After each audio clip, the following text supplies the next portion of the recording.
What's up, everybody? I'm Finn McKenty. This is the Punk Rock MBA. Today I'm here with my friend Aaron Marshall, who you may know by his stage name. Did you ever think he would have a stage name? Of Intervals. So yeah. We've worked together on a few different projects, but the reason that I wanted to talk to you today is because I think you've done what a lot of people would like to do, which is make a pretty decent living playing weird music that, you know, on paper is not at all commercially viable.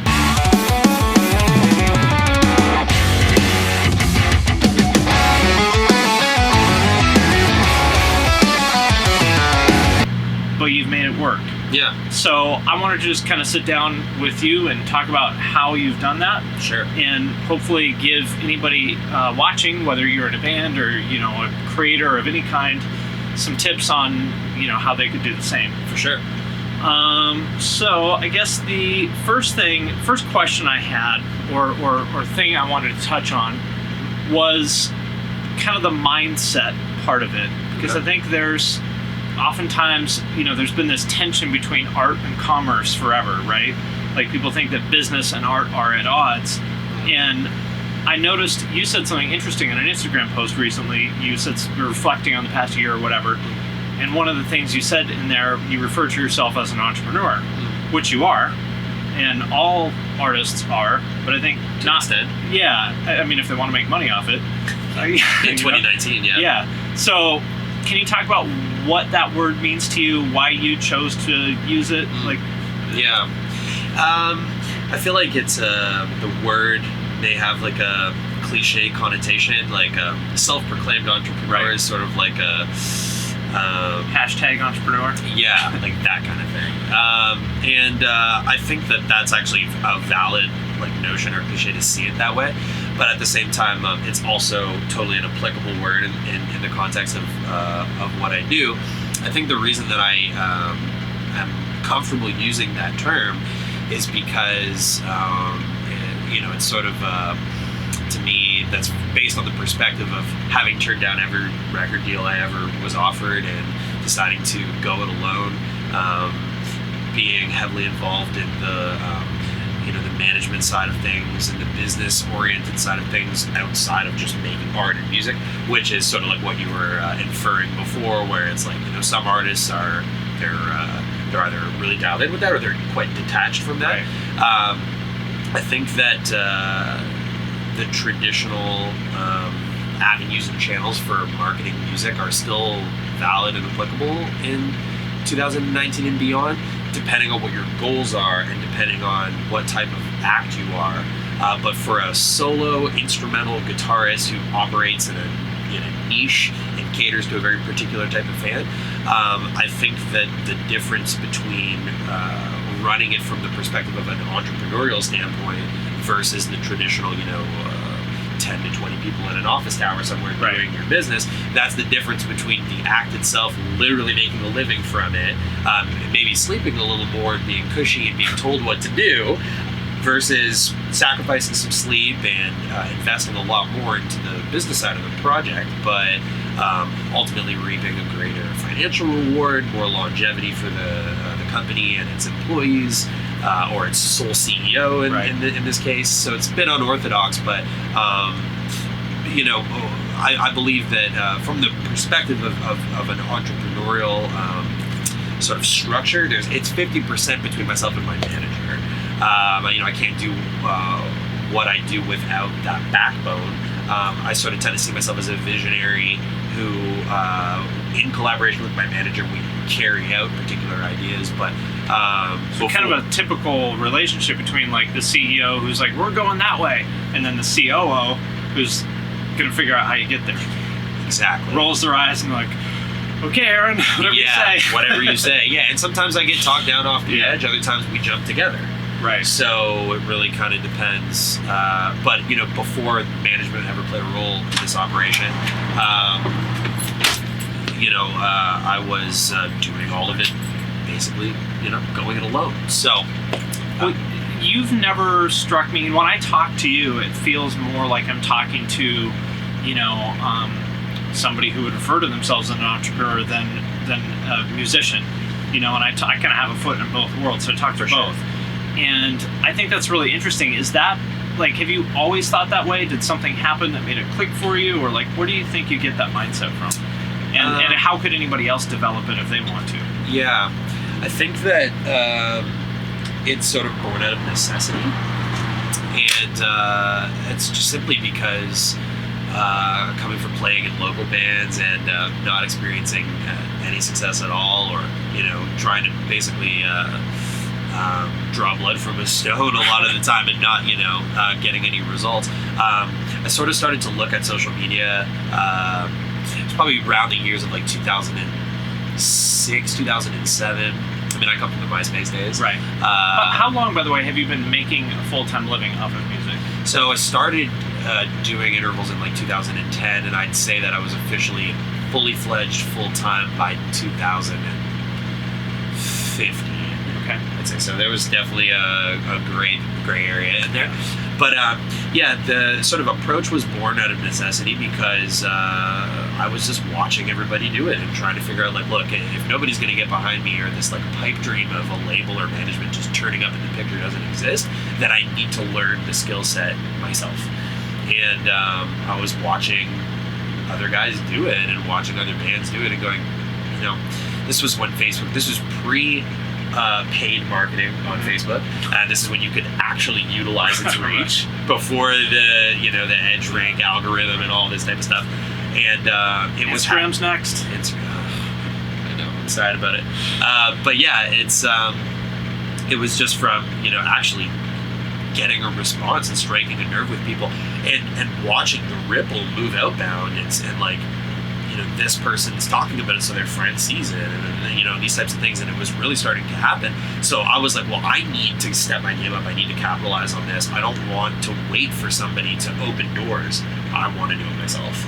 And I've always been driven in that capacity. So I don't have a background in music marketing, business, any of these types of things. I'm a guitar player. First and foremost, and just a lot of drive and ambition, and just the will to do it. Kind of okay, so this is what I have to figure out how to do to play guitar for a living?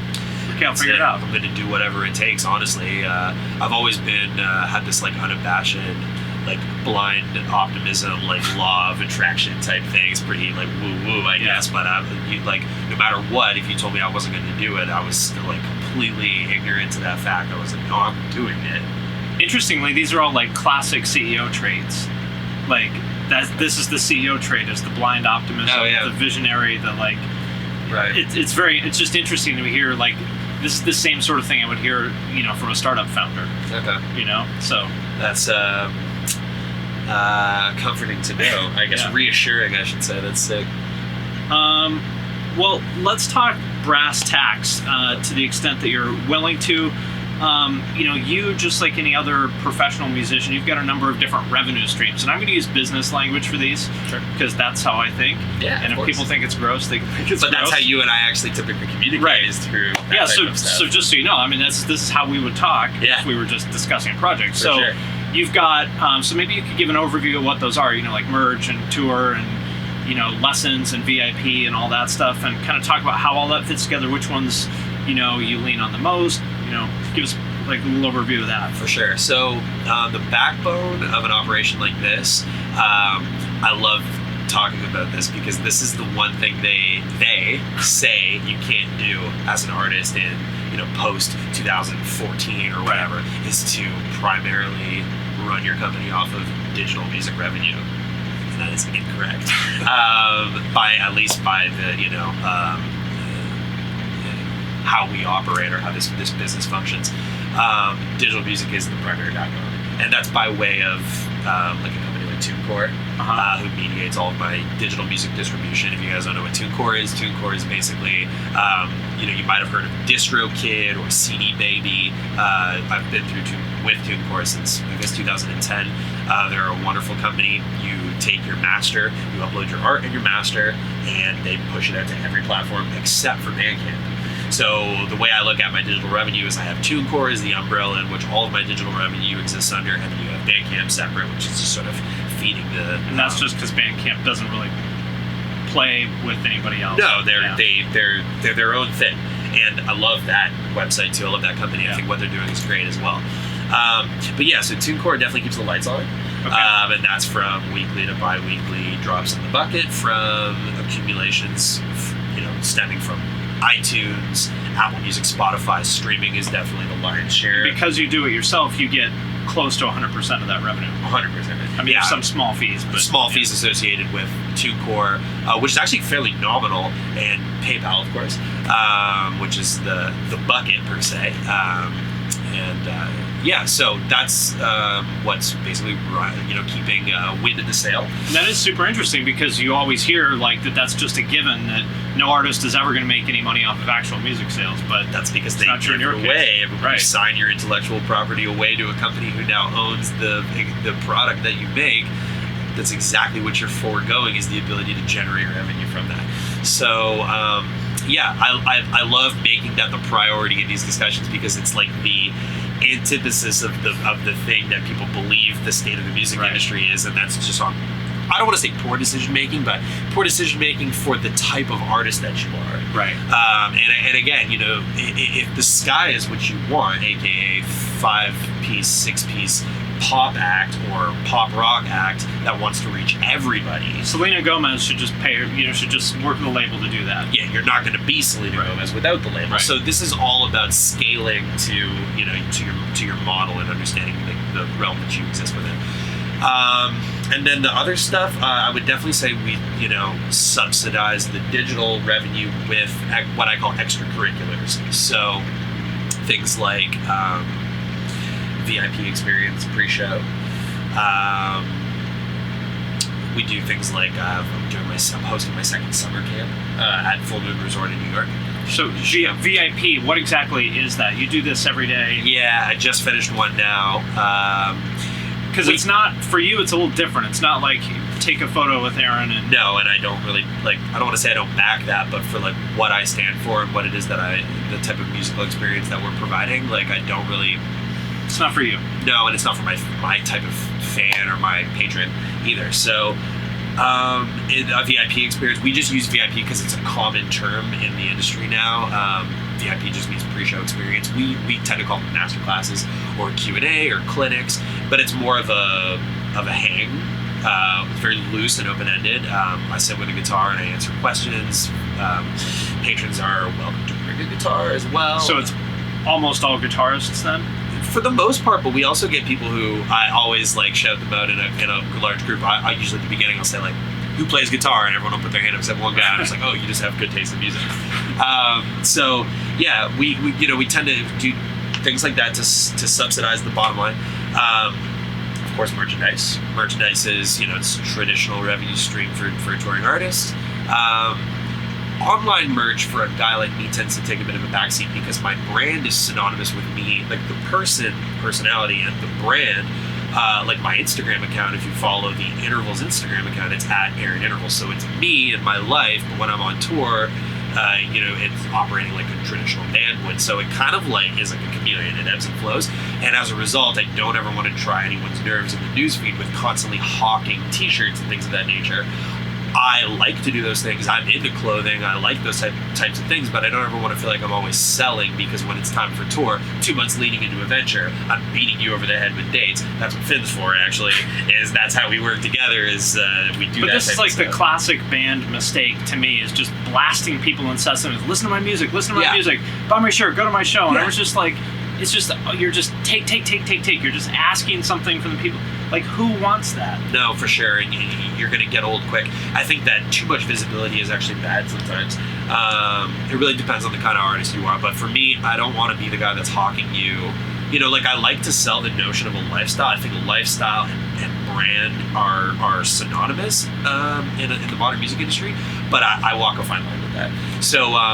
So we tend to only do those types of things when it's for example, limited edition 500 run vinyl, drop a shirt with it. I'm going to beat you over the head about the vinyl because I want to make sure that you don't sleep.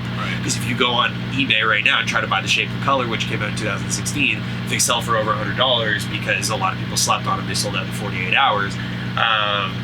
That's cool. I think that's cool, but I want to make sure that people don't miss out on opportunities. So sometimes I'm the salesman, other times it's more lifestyle. and that's the line we walk with that. And then of course live music revenue, touring, performance guarantee, building a reputation and the ability to establish worth in the touring industry and the money that we make, the reason that we are in a tour bus right now, and all these types of things. So it's a hodgepodge. I don't envy my accountant at all, but it's all of these things collectively are what keep the wind in the sail for an instrumental, a modern instrumental guitarist in 2019.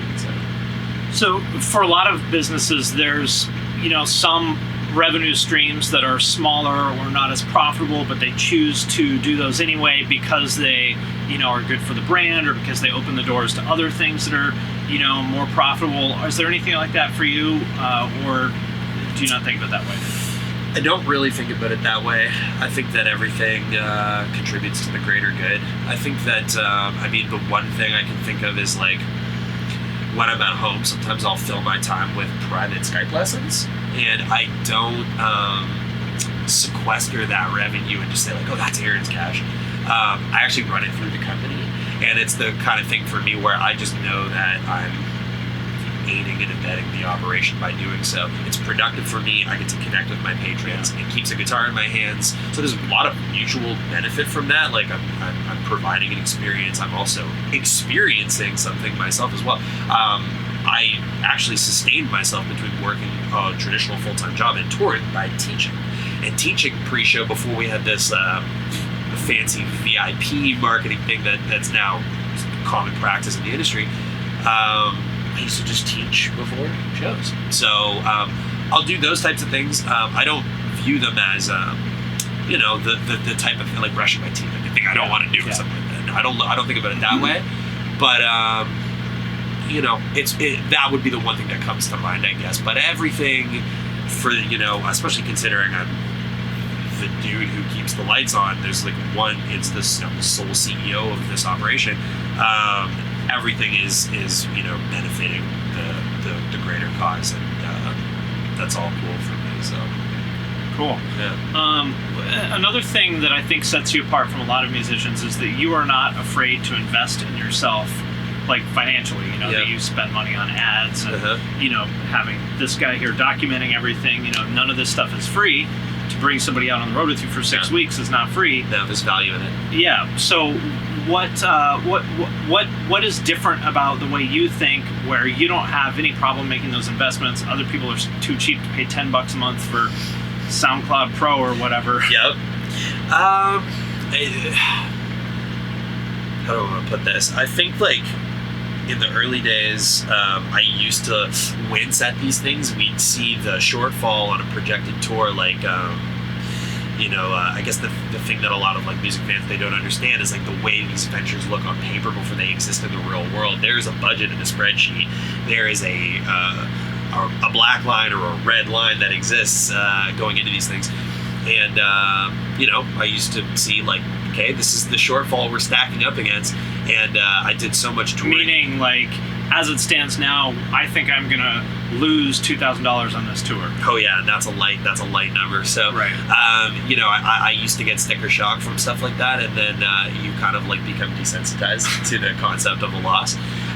But what I learned in the early days, and this stems from that blind optimism, this sort of like a perfect storm of these things where you're like, you know what, the ship has got a hole in it, like we are sinking, but there is like this greater thing that's going to save us in the end, which is that like self-investment that's happening, which is if I invest in quality media, for example, Mike has a camera in my face right now, if I invest in something of that nature, we ultimately sell the brand, sell the tour, which equates to more ticket sales, more t-shirts sold, or however you want to look at it. Also for me, especially in the early days, and this is where I was like really reassured by my decision to be an independent artist, is I would come off tour and then I would look at my Spotify and Apple Music analytics 3 to 4 months later, because these things pay out in retro, and the months surrounding the tour, there's a major influx in your digital revenue.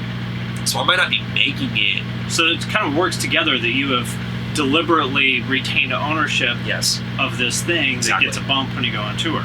Exactly. And that's how we've always looked at it, big picture moves. Like, okay, we're in for a shortfall, we're in for a pretty big loss, but what are our benefits? So here's all the cons, but what are the pros? Well, the pros are, you might, to talk brass tacks, and actually Mike and I were talking about this earlier, my first Europe venture was on £100 or euro a night with a euro bus bill I was responsible for like 13,000 euro. So on 30 shows at 100, right. Okay, so yeah, great, I have 3,000 euro. I'm supposed to make the difference up in merch, right. but I have not paid my merch invoice. I have not recovered the cost of flying me and 4 guys to Europe. So on day one of that tour, you're 25 grand in the hole or something. Exactly, and that was actually at the exact same time we had put out our debut full-length record, and into the whole big time for a whole slew of other expenses as well. It was pretty deep at that time. Yeah. That was the most stressed out I've ever been. But having overcome that and seeing the big picture, and actually having faith in the operation, having faith in patrons, having faith in this movement and music and everything that I'm involved in, holding on for dear life, and then coming out on top, ultimately that's what shows me that you can overcome those things and actually move beyond that into a sustainable business.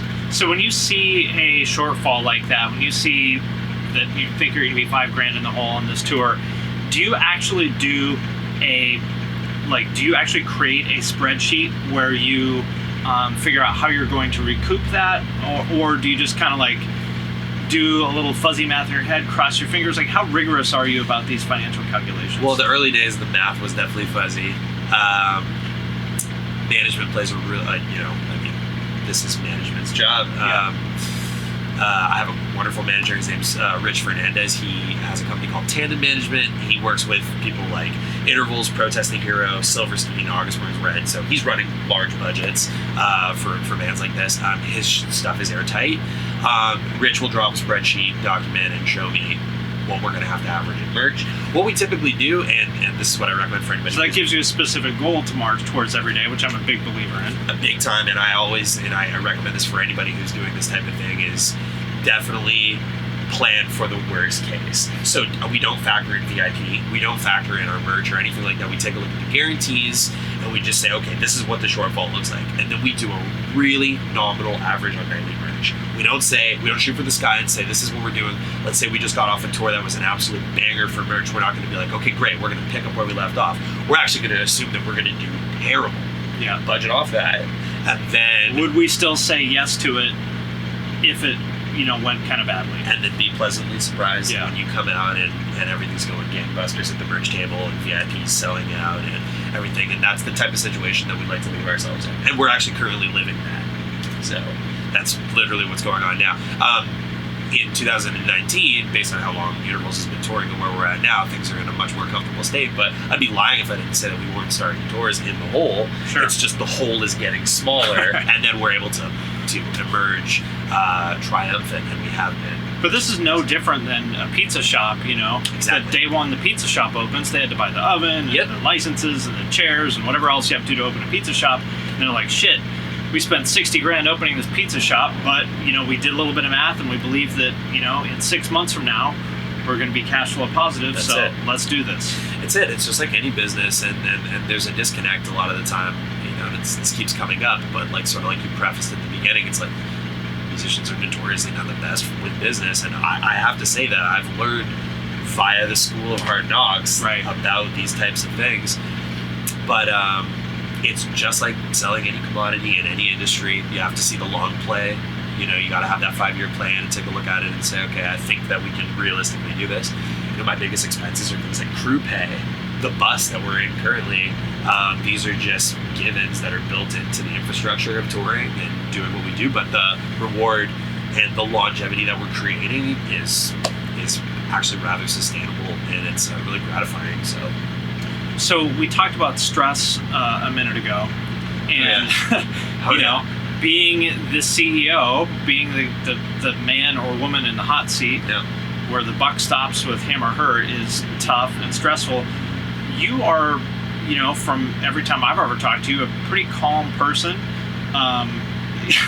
Again, this is just, from given my experience with you. Poker You're a pretty face. calm person. You're also quite organized. These are two things that I think a lot of creatives are not. They really struggle. They want to be organized. They don't. It does not come naturally to them. Sure.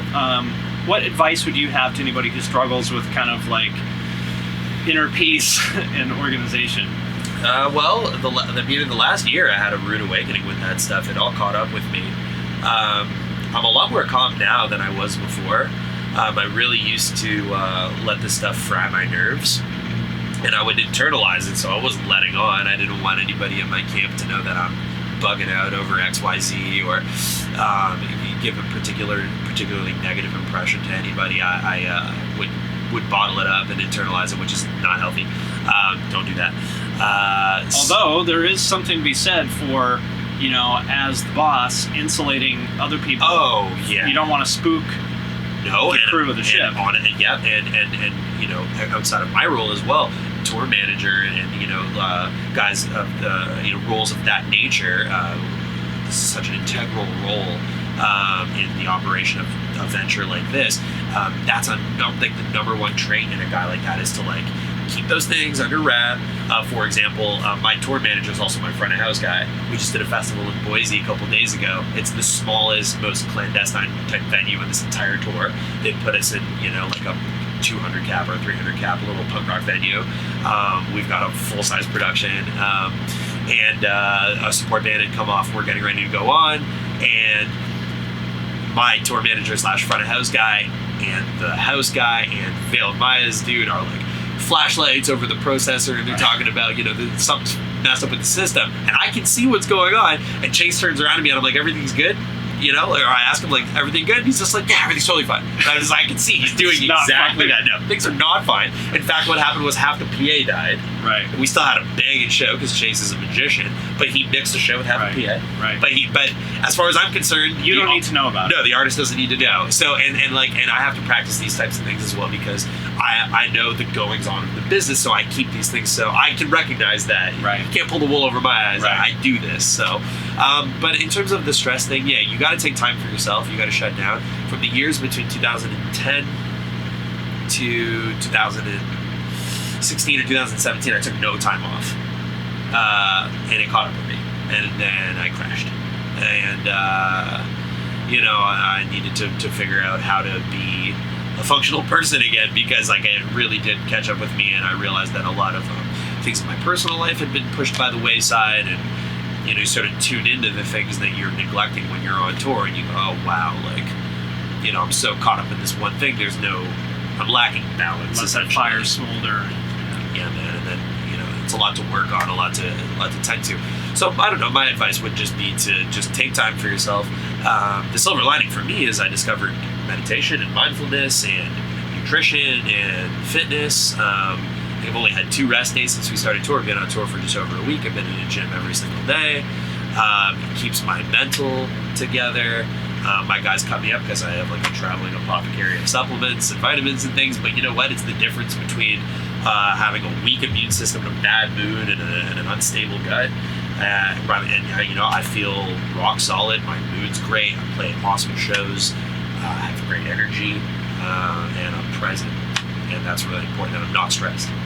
Okay, so the last question I have is the one that I get most often, which is, I'm in a band, I've got this song or album or whatever, I don't know what to do with it. And let's assume this is a local band that has, their friends will come see them at the show, but, that's kind of where they're at.